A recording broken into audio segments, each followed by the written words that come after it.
தாவீது சீபாவை பார்த்து கேட்கிறார், சவுலின் குடும்பத்துல இன்னும் யாராவது ஒருத்தன் உயிரோட இருக்கிறானா? அவ்வளவுதான், உயிரோட இருக்கிறான் ஒருத்தன். அவன் சொல்றான், சீபா சொல்றா, அவன் கால்கள் முடமா இருக்கு. அது விஷயம் கிடையாது, உயிரோட இருக்கிறானா. என் சிச்சுவேஷன் திருப்புறது மாதிரி இல்ல, அது விஷயம் கிடையாது. உயிரோட இருக்கிறியா? அவன் உயிரோட இருக்கிறானா?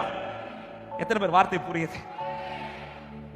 கால் முடம் ராஜாவே, அது விஷயம் கிடையாது. யாரா உயிரோட இருக்கிறானா? உயிரோட இருக்கிறவனுக்கு வார்த்தை வருது, உனக்கு திருப்பி கொள்ளப்படும், உனக்கு திருப்பி கொள்ளப்படும். எத்தனை பேர் இந்த ராத்திரி நம்புறீங்க? என்ன உயிரோட வச்சிருக்கிறார் என் ஆண்டவர், என்ன உயிரோட வச்சிருக்கிறார் என் ஆண்டவர். கைகளை தட்டி ஆண்டவருக்கு மகிமை செலுத்துக பார்க்கலாம்.